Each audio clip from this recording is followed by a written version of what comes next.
Hello students, welcome to the video lecture series for the subject Business Economics. Student, in our live class we were talking about demand forecasting. So today I'll be taking up demand forecasting and its various methods. So as I have already told you, demand forecasting is a prediction about the future, because again अभी तक हमने पढ़ लिया elasticity, हमने पढ़ा demand होता क्या है, बट अगेन आपके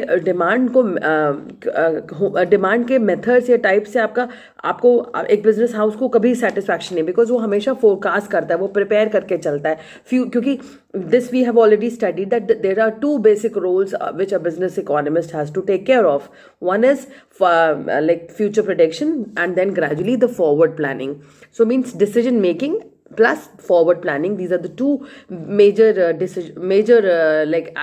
actions which a business economist has to take. So if I talk about what is demand forecasting, so demand forecasting means analyzing, estimating the demand, because it is one of the most essential element which is required in order to be successful, because हमें पहले से पता होना चाहिए कि what exact quantity has to be produced, and that too at a right time, and that to be arranged well in advance for the various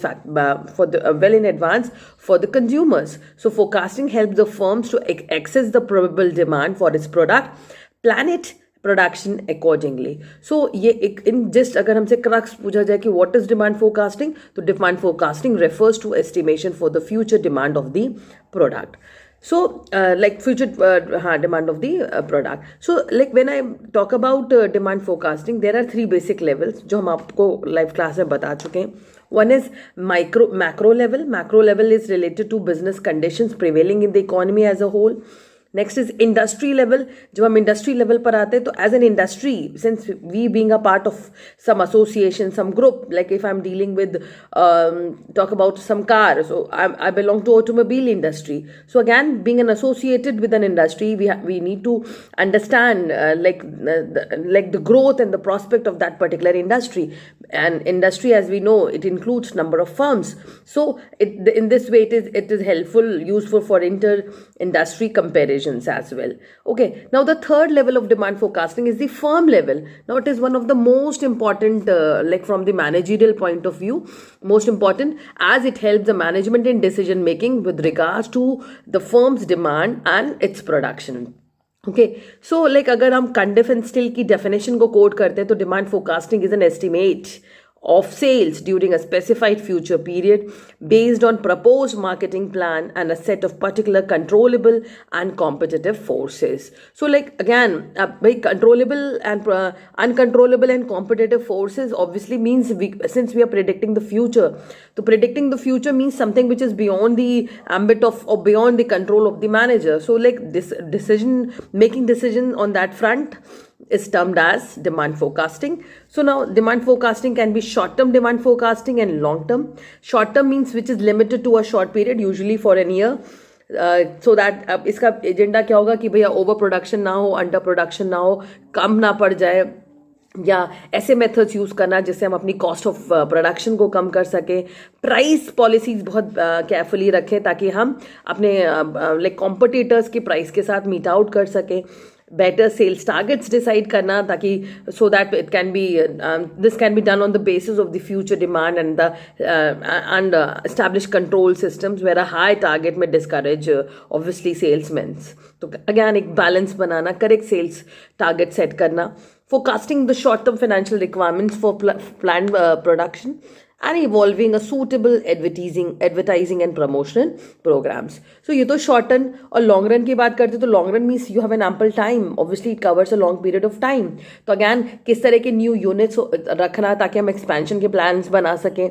दूसरा, किस तरह की long term financial requirements को meet out कर सकें, कैसे manpower requirement को meet out कर सकें on the basis of the long term sales forecast, and gradually obviously to forecast the future problems of material goods and energy crisis.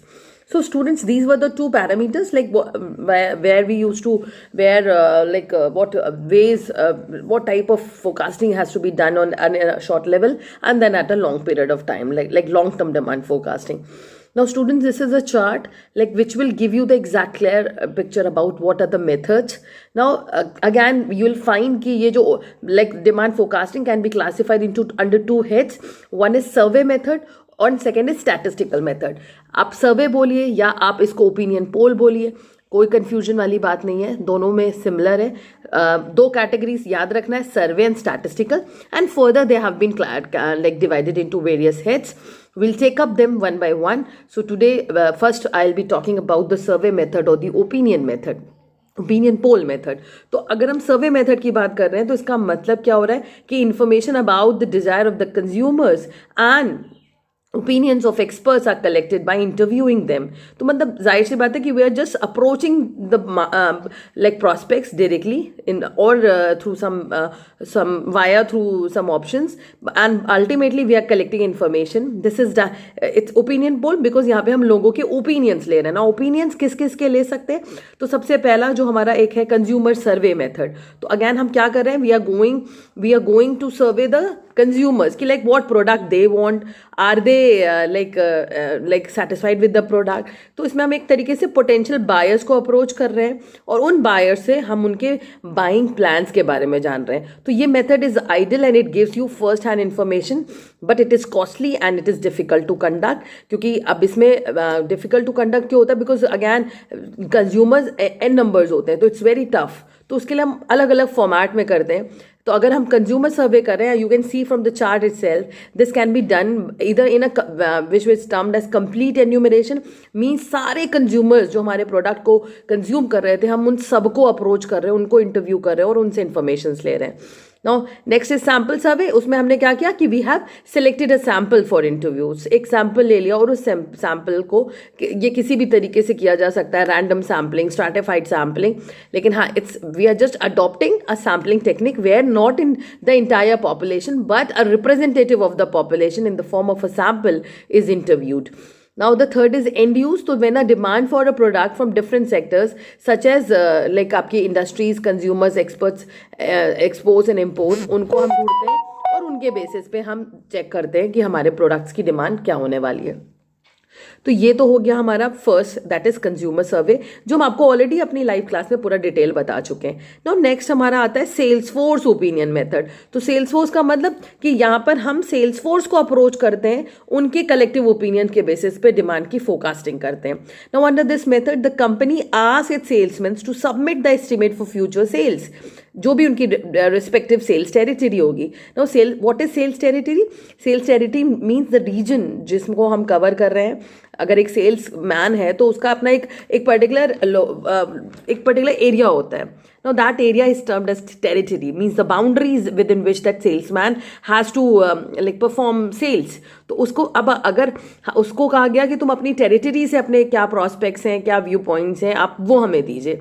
Now ये method बहुत useful होता है और अप्रोप्रिएट है because salesman they are the immediate person who are connected with the consumers, with the group of consumers.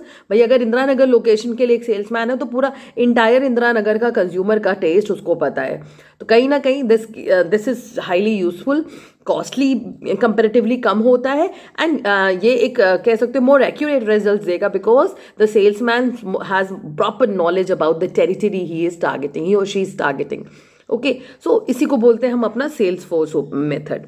Now next आता है हमारा expert opinion method. अब experts again other than consumers, other than the salesman, जो distributors और जो भी हमारे like वो इन्वॉल्व थे मिडिल वेंस गुड्स को from the manufacturer to the consumer लाने के लिए, तो वो तो हमने कवर कर लिया under sales force method, sales force opinion method. But जब हम बात करते हैं एक्सपर्ट, तो I am talking about the people who have like expertise in the various fields and the experience of such expertise is used in order to forecast about the product. Now firms in advance countries like US, UK etcetera make use of outside experts for estimating the future demand.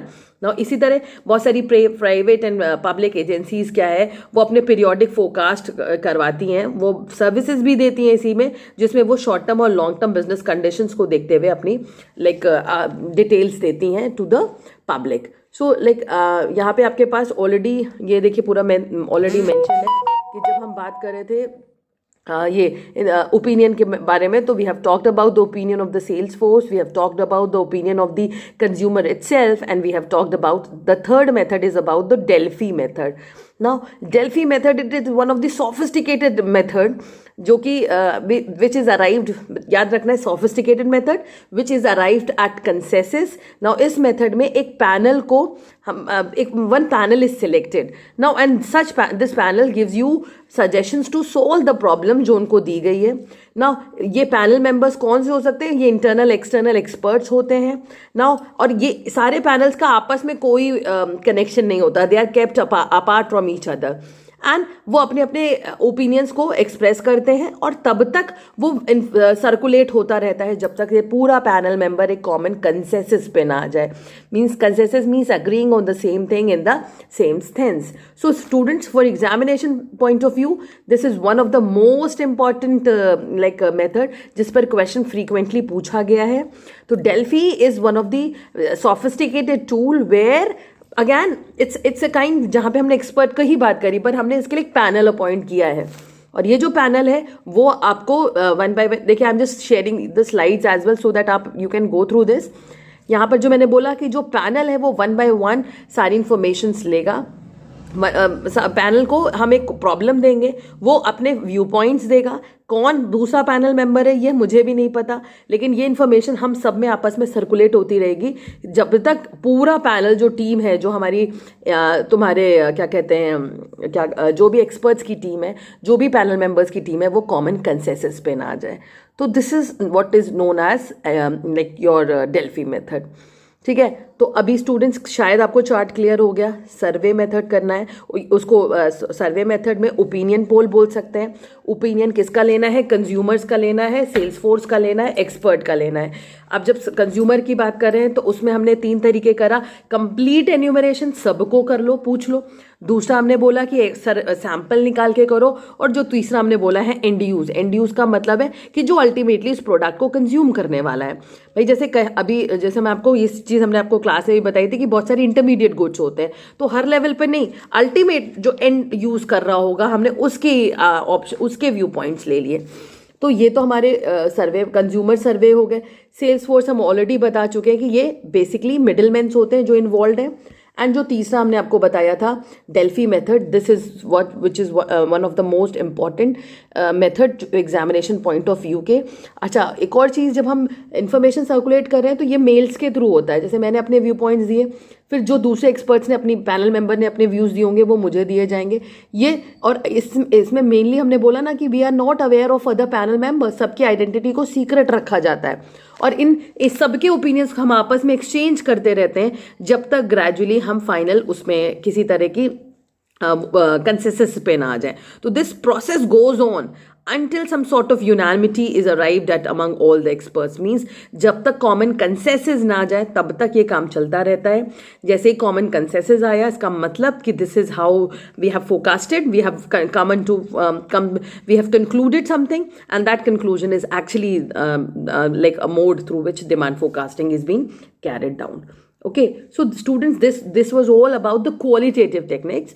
Qualitative जिसमें mathematical tool involved नहीं था, it was actually, इसीलिए quality बोला गया because इसमें कहीं ना कहीं ओपिनियन पोल था. मीन्स कहीं ना कहीं जो पर्सन इन्वॉल्व है उसका अपना एक्सपर्टाइज था, उसकी अपनी क्वालिटी थी. Now for the next video I will be talking about the quantitative techniques, जिसमें हम सारी क्वांटिटेटिव टेक्निक्स आपके साथ डिस्कस करेंगे. Meanwhile please write down these notes जो मैंने आपके साथ पीपीटी शेयर करी है. This is sufficient material for your examination point of view. And ये जो चार्ट है, please students, I will request you kindly draw this chart properly, क्योंकि ये चार्ट बहुत इंपॉर्टेंट है. ये चार्ट आपको याद हो गया तो आप आराम से अपने इस आंसर को 10 मार्क्स के क्वेश्चन को आराम से सॉल्व कर लेंगे. ठीक है, तो thank you students, thank you for watching. If any query you can just revert me back with by your message, और even we can have discussion in our live class. Okay, thank you students.